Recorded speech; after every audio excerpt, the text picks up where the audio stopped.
भोलेनाथ रे, ओ शंभुनाथ रे, भोलेनाथ रे, ओ शंकरनाथ रे।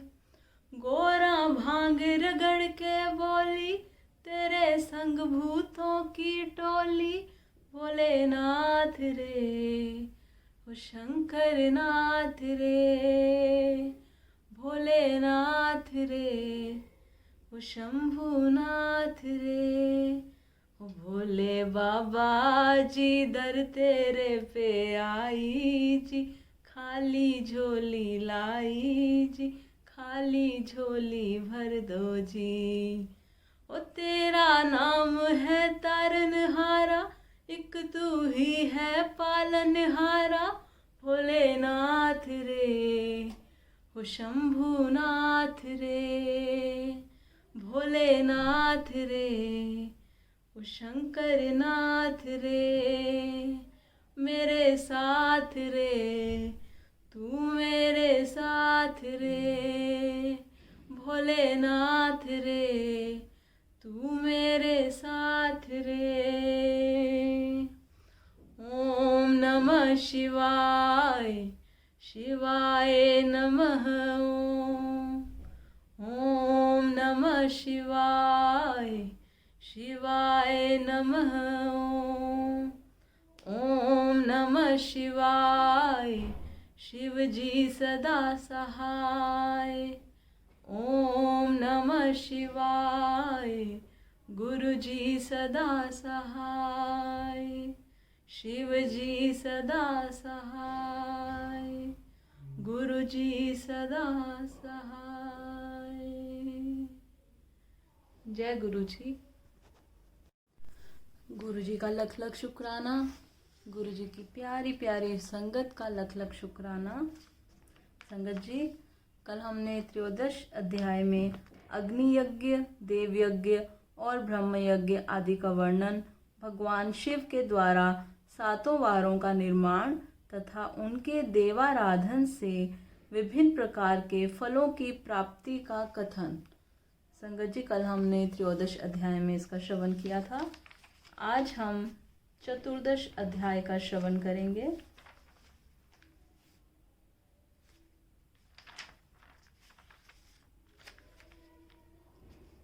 बोलो गणपति महाराज की जय, बोलो भोले भंडारी की जय, गुरु जी महाराज की जय।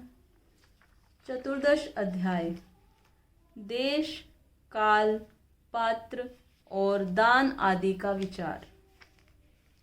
ऋषियों ने कहा, समस्त पदार्थों के ज्ञाताओं में श्रेष्ठ सूत जी, अब आप क्रमशः देश, काल आदि का वर्णन करें। सूत जी बोले, महर्षियों, देव यज्ञ आदि कर्मों में अपना शुद्ध ग्रह समान फल देने वाला होता है, अर्थात अपने घर में किए हुए देव यज्ञ आदि शास्त्रोक्त फल को सम मात्रा में देने वाले होते हैं। गौशाला का स्थान घर की अपेक्षा 10 गुना फल देता है। जलाशय का तट उससे भी 10 गुना महत्व रखता है तथा जहाँ बेल, तुलसी एवं पीपल वृक्ष का मूल निकट हो, वह स्थान जलाशय के तट से भी 10 गुना फल देने वाला होता है। देवालयों को उससे भी 10 गुने महत्व का स्थान जानना चाहिए। देवालय से भी 10 गुना महत्व रखता है तीर्थ भूमि का तट। उससे 10 गुना श्रेष्ठ है नदी का किनारा। उससे 10 गुना उत्कृष्ट है तीर्थ नदी का तट और उससे भी 10 गुना महत्व रखता है सप्त गंगा नामक नदियों का तीर्थ। गंगा, गोदावरी, कावेरी, ताम्रपर्णी, सिंधु, सरयू और नर्मदा, इन 7 नदियों को सप्त गंगा कहा गया है। समुद्र के तट का स्थान इससे भी 10 गुना पवित्र माना गया है और पर्वत के शिखर का प्रदेश समुद्र तट से भी 10 गुना पावन है। सबसे अधिक महत्व का वह स्थान जानना चाहिए जहाँ मन लग जाए। यहाँ तक देश का वर्णन हुआ, अब काल का तारतम्य बताया जाता है। सतयुग में यज्ञ, दान आदि कर्म पूर्ण फल देने वाले होते हैं, ऐसा जानना चाहिए। त्रेता युग में उसका 3/4 फल मिलता है। द्वापर में सदा आधे ही फल की प्राप्ति कही गई है। कलयुग में 1/4 ही फल की प्राप्ति समझनी चाहिए और आधा कलयुग बीतने पर उस चौथाई फल में से भी 1/4 कम हो जाता है। शुद्ध अंतःकरण वाले पुरुष को शुद्ध एवं पवित्र दिन सम फल देने वाला होता है। विद्वान ब्राह्मणों, सूर्य संक्रांति के दिन किया हुआ सत्कर्म पूर्वोक्त शुद्ध दिन की अपेक्षा 10 गुना फल देने वाला होता है, यह जानना चाहिए। उससे भी 10 गुना महत्व उस कर्म का है जो विषुव नामक योग में किया जाता है। दक्षिणायन आरंभ होने के दिन अर्थात कर्क की संक्रांति में किए हुए पुण्य कर्म का महत्व विषुव से भी 10 गुना माना गया है। उससे भी 10 गुना मकर संक्रांति में और उससे भी 10 गुना चंद्र ग्रहण में किए हुए पुण्य का महत्व है। सूर्य ग्रहण समय सबसे उत्तम है। उसमें किए गए पुण्य कर्म का फल चंद्र ग्रहण से भी अधिक और पूर्ण मात्रा में होता है। इस बात को विज्ञ पुरुष जानते हैं। जगत रूपी सूर्य का राहु रूपी विष से संयोग होता है, इसलिए सूर्य ग्रहण का समय रोग प्रदान करने वाला है। अतः उस विष की शांति के लिए उस समय स्नान, दान और जप करें। वह काल विष की शांति के लिए उपयोगी होने के कारण पुण्यप्रद माना गया है। जन्म नक्षत्र के दिन तथा व्रत की पूर्ति के दिन का समय सूर्य ग्रहण के समान ही समझा जाता है, परंतु महापुरुषों के संग का काल करोड़ों सूर्य ग्रहण के समान पावन है, ऐसा ज्ञानी पुरुष जानते मानते हैं। तपोनिष्ठ योगी और ज्ञाननिष्ठ यति ये पूजा के पात्र हैं, क्योंकि ये पापों के नाश में कारण होते हैं। जिसने 24 लाख गायत्री का जप कर लिया हो, वह ब्राह्मण भी पूजा का उत्तम पात्र है। वह संपूर्ण फलों और भोगों को देने में समर्थ है। जो पतन से त्राण करता अर्थात नरक में गिरने से बचाता है, उसके लिए इसी गुण के कारण शास्त्र में पात्र शब्द का प्रयोग होता है। वह दाता का पातक से त्राण करने के कारण पात्र कहलाता है। गायत्री अपने गायक का पतन से त्राण करती है, इसलिए वह गायत्री कहलाती है। जैसे इस लोक में जो धनहीन है, वह दूसरे को धन नहीं देता। जो यहाँ धनवान है, वही दूसरे को धन दे सकता है।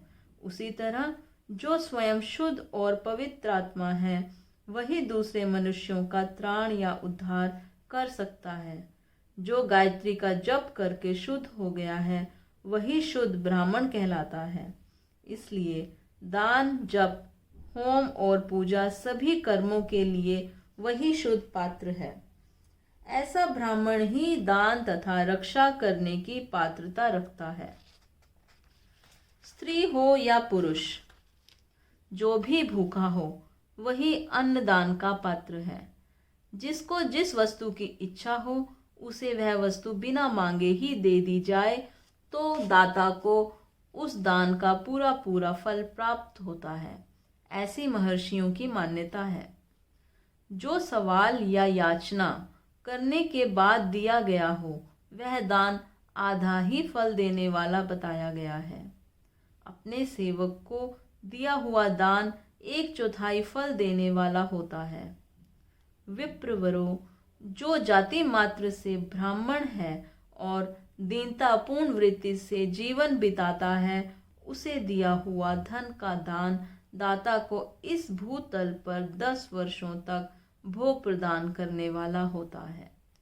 वही दान यदि वेद वेदता ब्राह्मण को दिया जाए, तो वह स्वर्गलोक में देवताओं के वर्ष से 10 वर्षों तक दिव्य भोग देने वाला होता है। शिल और उच्च वृत्ति से लाया हुआ और गुरु दक्षिणा में प्राप्त हुआ अन्न धन शुद्ध द्रव्य कहलाता है। उसका दान दाता को पूर्ण फल देने वाला बताया गया है। क्षत्रियों का शौर्य से कमाया हुआ, वैश्यों का व्यापार से आया हुआ और शूद्रों का सेवा वृत्ति से प्राप्त किया हुआ धन भी उत्तम द्रव्य कहलाता है। धर्म की इच्छा रखने वाली स्त्रियों को जो धन पिता एवं पति से मिला हुआ हो, उनके लिए वह उत्तम द्रव्य है। गो आदि 12 वस्तुओं का चैत्र आदि 12 महीनों में क्रमशः दान करना चाहिए। गो, भूमि, तिल, सुवर्ण, घी, वस्त्र, धान्य, गुड़, चांदी, नमक, कोहड़ा और कन्या, ये ही वे 12 वस्तुएं हैं। इनमें गोदान से कायिक, वाचिक और मानसिक पापों का निवारण तथा कायिक आदि पुण्य कर्मों की पुष्टि होती है। ब्राह्मणों, भूमि का दान इहलोक और परलोक में प्रतिष्ठा की प्राप्ति कराने वाला है। तिल का दान बलवर्धक एवं मृत्यु का निवारक होता है। सुवर्ण का दान जठराग्नि को बढ़ाने वाला तथा वीर्यदायक है। घी का दान पुष्टिकारक होता है। वस्त्र का दान आयु की वृद्धि कराने वाला है, ऐसा जानना चाहिए। धान्य का दान अन्न धन की समृद्धि के कारण होता है। गुड़ का दान मधुर भोजन की प्राप्ति कराने वाला होता है। चांदी के दान से वीर्य की वृद्धि होती है। लवण का दान षड्रस भोजन की प्राप्ति कराता है। सब प्रकार का दान सारी समृद्धि की सिद्धि के लिए होता है। विज्ञ पुरुष कूष्मांडक के दान को पुष्टिदायक मानते हैं। कन्या का दान आजीवन भोग देने वाला कहा गया है। ब्राह्मणों, वह लोक और परलोक में भी संपूर्ण भोगों की प्राप्ति कराने वाला है। विद्वान पुरुष को चाहिए कि जिन वस्तुओं से श्रवण आदि इंद्रियों की तृप्ति होती है, उनका सदा दान करे। श्रोत्र आदि 10 इंद्रियों के जो शब्द आदि 10 विषय हैं, उनका दान किया जाए तो वे भोगों की प्राप्ति कराते हैं तथा दिशा आदि इंद्रिय देवताओं को संतुष्ट करते हैं। वेद और शास्त्रों को गुरुमुख से ग्रहण करके गुरु के उपदेश से अथवा स्वयं ही बोध प्राप्त करने के पश्चात जो बुद्धि का ये निश्चय होता है कि कर्मों का फल अवश्य मिलता है, इसी को उच्च कोटि की आस्तिकता कहते हैं। भाई बंधु अथवा राजा के भय से जो आस्तिकता वृद्धि या श्रद्धा होती है, वह कनिष्ठ श्रेणी की आस्तिकता है। जो सर्वथा दरिद्र है, इसलिए जिसके पास सभी वस्तुओं का अभाव है, वह वाणी अथवा कर्म द्वारा यजन करे। मंत्र, स्तोत्र और जप आदि को वाणी द्वारा किया गया यजन समझना चाहिए तथा तीर्थ यात्रा और व्रत आदि को विद्वान पुरुष शारीरिक यजन मानते हैं। जिस किसी भी उपाय से थोड़ा हो या बहुत देवतार्पण बुद्धि से जो कुछ भी दिया अथवा किया जाए, वह दान या सत्कर्म भोगों की प्राप्ति कराने में समर्थ होता है। तपस्या और दान, ये 2 कर्म मनुष्य को सदा करने चाहिए तथा ऐसे गृह का दान करना चाहिए जो अपने वर्ण, चमक दमक या सफाई और गुण, सुख सुविधा से सुशोभित हो। बुद्धिमान पुरुष देवताओं की तृप्ति के लिए जो कुछ देते हैं, वह अतिशय मात्रा में और सब प्रकार के भोग प्रदान करने वाला होता है। उस दान से विद्वान पुरुष इहलोक और परलोक में उत्तम जन्म और सदा सुलभ यज्ञ दान आदि कर्म करके मनुष्य मोक्ष होने वाला भोग पाता है। ईश्वरार्पण बुद्धि से फल का भागी होता है। बोलो शंकर भगवान की जय, भोलेनाथ भंडारी की जय, बोलो गुरुजी महाराज की जय। कर्पूर गौरम करुणावतारम